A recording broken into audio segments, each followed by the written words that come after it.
It's 2 days in a row in this size class. It's a good start. We'll see if we can't pinch another one out before we're done. Awesome. It's bag and tag.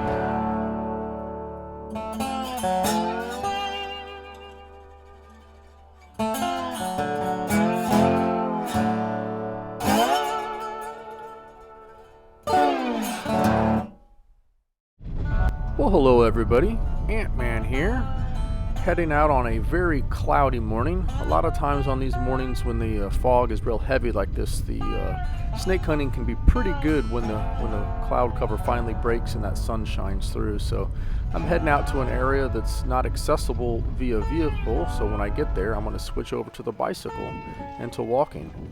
And as you see, as usual, I'm in the morning here and kind of scanning the edge, looking for the pythons where the tall vegetation meets the low vegetation and these snakes come out to sun themselves.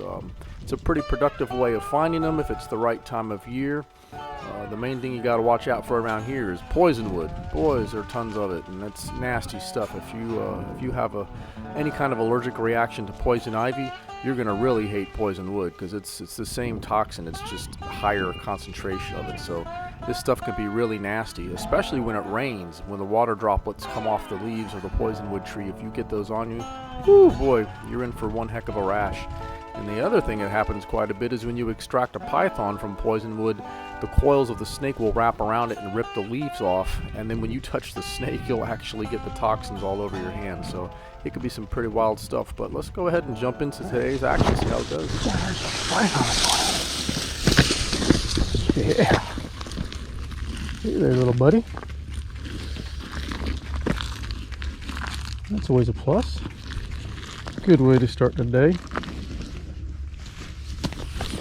Snake is, ooh. Alright there. Man, he's so mad he's biting himself. Hunting via bicycle today. Come on. Feeling very angry. Alright.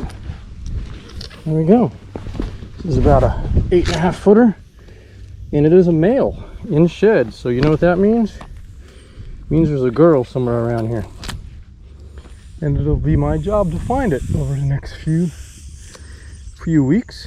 But this snake is deep in shed, which is what you expect for early season. For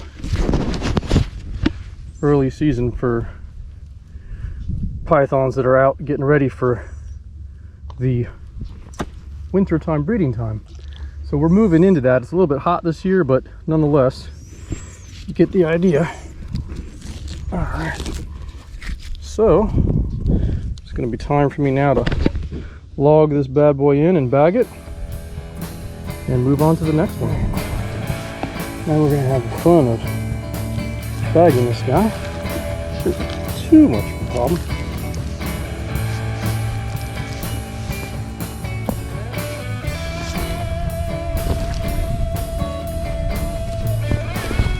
Alright, it's one down. See what happens from here. Beautiful. See the habitat where the snake is laying.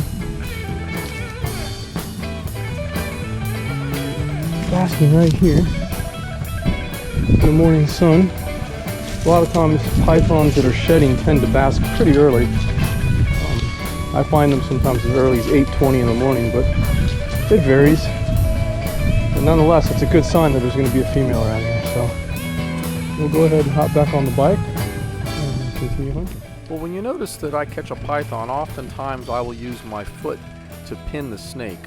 And please understand, I'm not standing or stepping on these snakes. I'm using very gentle pressure to just either pin their head down so I can pick them up safely, or to keep a coil down so that they don't continually wrap around my hand or my leg. It's the quickest and safest way that's humane for the animal.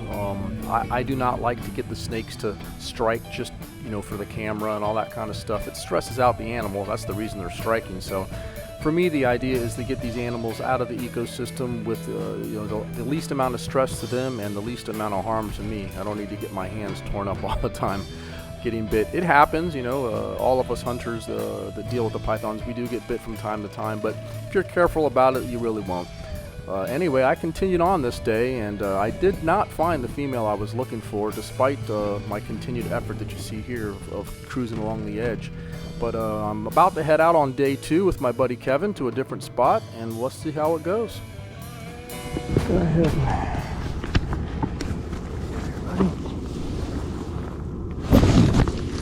All right. So what we got? Male. Yep, this is what we thought. Yeah. That's 2 days in a row. All right, go ahead and ball up. And so the season begins. And so the season begins. Very warm to the touch. I would imagine. It's 81 degrees out. Feel him. Still got a little. Yeah, I mean he's not cold, but he's He warm. came out recently. Oh yeah. He hasn't been out for too long. Cool. All right. Well, we've been out here for a couple hours, and it's kind of what you would expect for this time of year. It's a little bit warmer than it should be for this time of year, but this is what we were coming for today, with shedding males or females. Usually it's males, but here we are. So cool. All right, so I'm out here with my buddy Kev, snakeaholic, and we're targeting shedding snakes because it's exceptionally hot out right now. For this time of year, it's unseasonably warm. It's in the low 80s right now, and we're well into the season, the winter breeding season. So what yesterday I got one about the same size as this that was a male that was in shed, and this male we just caught just now is also in shed and was out sunning itself, which is exactly what we were here looking for. We would not expect at these temperatures to actually find non-shedding snakes out this late in the day with this kind of heat, but nonetheless, this is what we came for. So it's 2 days in a row in this size class. It's a good start. We'll see if we can't pinch another one out before we're done. Awesome. It's bag and tag.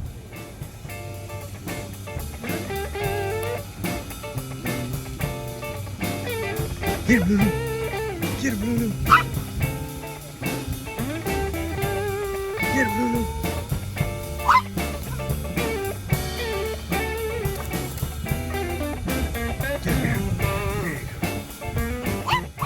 Well, that turned out to be a pretty cool episode. That was 2 days of hunting and 2 early season shedding males, which is what you kind of expect to find early in the season. Both males and females will have a shed cycle before they breed, and usually it's the males that go first. So that's what we were capitalizing on there. The first day I found one solo, and the second day one with Kevin, so that was cool. So on this outro here, I'm showing you one of my other resident iguanas. This is Claudette. This is Freddy, the big orange male. This is his primary girlfriend. It was kind of funny because my dogs were all fired up to attack the lizard. They didn't even see her in the tree there, so kind of cute. But anyways, as I always say, I hope you enjoy the material. If you like, please like and subscribe, and I hope to see you all out there in the field. Take care and stay safe.